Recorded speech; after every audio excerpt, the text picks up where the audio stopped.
It's really frustrating to continually have to argue semantics about issues and movements and demands for justice while people suffer oppression, brutalization, and death. But we have to recognize that the point of deflecting any discussion about the regimes that perpetuate that kind of oppression and brutalization and death to the semantics of the demands is to not talk about the injustice or the people responsible for it at all. And we can certainly see in how the dominant society always responded to every way that oppressed people rose up against their oppression. Just in this country, peaceful protest was met with violent police abuse. Entering public buildings to demand equal access and service was met with violent attacks from citizens. Picket lines in which people brandished signs demanding equality in employment, saying, "I am a man,"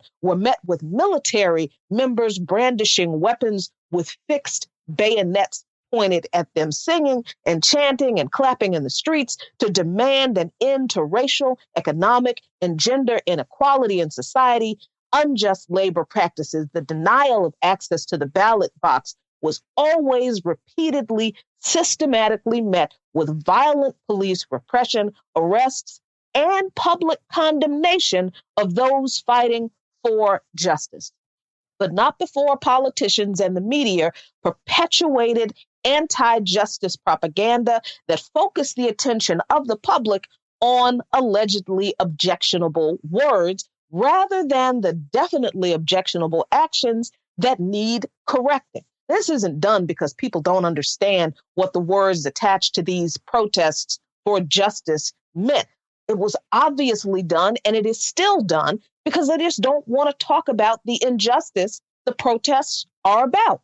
I mean, the idea that people don't understand the sentiment behind the phrase Black Lives Matter is laughable if it weren't so hatefully perverse. People know very well that saying one group of people's lives matter is in direct response to those people being treated as if their lives do not matter. And that is not the same thing as saying that no one else's lives matter, but because people don't want to deal with the reason the phrase was said at all, the continued racist terrorism of Black life by the police, they had to make the phrase, the words, the problem, because people don't want to deal with racist police terrorism. In truth, some people like the way the police treat Black, poor, and oppressed people, and it's just easier and more acceptable to challenge what the words Black Lives Matter mean than to go on and admit that folks don't actually believe those lives matter.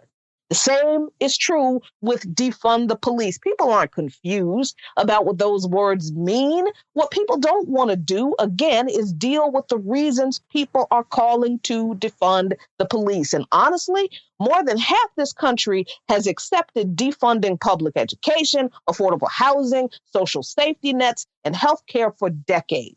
What people don't want to do is admit that they've been on a defund spree for decades, so they have to develop this cognitive dissonance, this intellectual opposition to defund in regard to the police, so they don't have to have the conversation about what defunding meant when they were all for it all these years.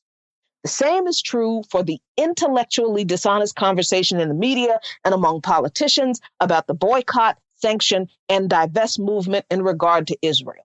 Politicians and the media continually announce that people who support BDS regarding Israel are anti-Semitic and who say things like, "From the river to the sea, Palestine will be free," hates Israel and wants to see Israel destroyed. But this is not because any of those things are actually true. This is done to avoid having the conversation about the apartheid regime the government of Israel has implemented against the Palestinian people, the theft of those people's land, their continued oppression, and most directly for us, the involvement of the U.S. government in that entire sordid affair. The condemnation of any criticism of the actions of the government of Israel toward Palestinian people as anti-Semitic And the declaration that support of boycotting Israel and calling for the freedom of Palestinian people is akin to wanting Israel destruction is, of course, a massive propaganda campaign designed to snuff out any light being shown onto the evil deeds of that government against the Palestinian people and onto the complicity of this government in them, which, of course, would expose the anti-Arab racism and the classism and the imperialism of both governments. That's the conversation they don't want us to have.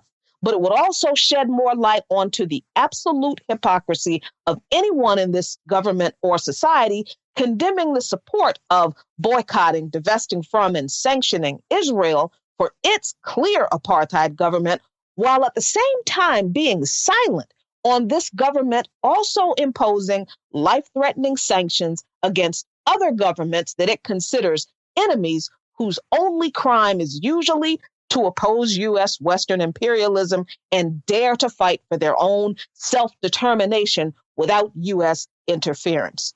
We know this. You know this. And most of you listening to me have no problems standing up for justice in these silly, intentionally deflective arguments, making clear the issues at the root of these phrases to demand that they be focused on and address the issues. But being committed to addressing the injustice seems to be almost impossible for politicians to do as they continually capitulate to the political, media, and other forces that bully them into walking back their previously stated commitments to justice for oppressed people.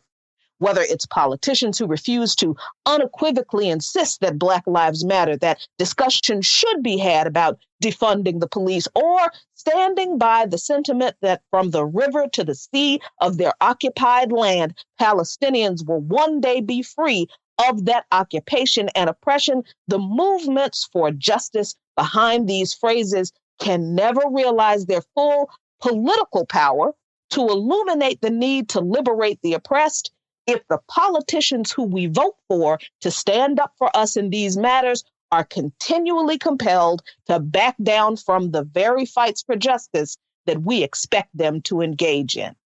Ultimately, this is about integrity in the struggle for justice. And this integrity matters because if you stand on that integrity consistently and no matter what, you never have to worry about deleting social media posts to appease people who are disingenuously making an issue out of words that they claim they don't like. Follow Luqman Nation on patreon.com/LuqmanNation for lots of great content.